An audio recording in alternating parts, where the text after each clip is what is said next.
నమస్తే, welcome to IDTV. నేను KV. IDTV మన ఉనికి మన వాణి. తెలంగాణ రాజకీయాలు మళ్లీ హీట్ ఎక్కాయి. ముఖ్యమంత్రి రేవంత్ రెడ్డి కాంగ్రెస్ ఎమ్మెల్యేలపై ఆగ్రహాన్ని వ్యక్తం చేశారు. పార్టీ నిర్ణయాలకు వ్యతిరేకంగా బహిరంగంగా మాట్లాడొద్దు అంటూ క్లియర్గా హెచ్చరికలు జారీ చేశారు. ఇలా చేస్తే జనాల్లోకి తప్పుడు మెసేజ్ వెళుతుంది అంటూ ఎమ్మెల్యేలు హైదరాబాద్లో కాకుండా గ్రౌండ్ లెవెల్లో పని చేయాలంటూ కండిషన్ కూడా పెట్టారు. మరి అసలు సంగతి ఏంటి ఈ కండిషన్స్ కి అనేది ఈ వీడియోలో తెలుసుకుందాం. రేవంత్ రెడ్డి తెలంగాణ సీఎంగా బాధ్యతలు తీసుకున్న తర్వాత కాంగ్రెస్ శాసనసభాపక్ష సమావేశం గురువారం హైదరాబాద్లోని మర్రి చెన్నారెడ్డి మానవ వనరుల అభివృద్ధి కేంద్రంలో జరిగింది. మంత్రులు, ఎమ్మెల్యేలు, ఉప ముఖ్యమంత్రి, పిసిసి అధ్యక్షులు హాజరయ్యారు.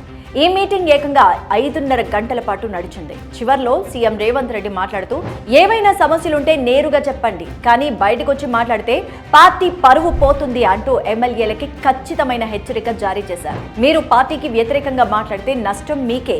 గ్రూపులుగా ఫామ్ కాకండి. ఈ పార్టీ మనందరిది. మనకేదైనా సమస్య ఉంటే నేరుగా పార్టీ పెద్దలకి చెప్పండి.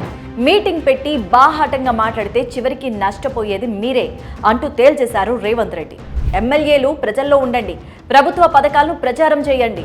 ఎన్నికల్లో గెలవాలంటే జనం మద్దతు కావాలి. ఆ మద్దతు రావాలంటే మనం చేస్తున్న అభివృద్ధి పనులు, సంక్షేమ పథకాలు జనాలకు చెప్పండి. అదే కాకుండా ప్రతిపక్షాల తప్పుడు ప్రచారాన్ని తిప్పికొట్టండి. ఎన్నికల్లో గెలవాలంటే మనం జనంలోనే ఉండాలి, కానీ హైదరాబాద్లో కూర్చొని రాజకీయాలు చేస్తానంటే ఎట్లా?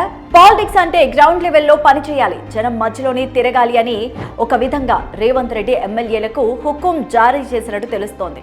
మరి ఈ విషయంపై మీ అభిప్రాయాన్ని కూడా కామెంట్ సెక్షన్లో కామెంట్ చేయండి. అలాగే స్టోరీని లైక్ చేసి షేర్ చేయండి. మరిన్ని ఇంట్రెస్టింగ్ వీడియోస్ కోసం ఐడిటీవీని సబ్స్క్రైబ్ చేయండి.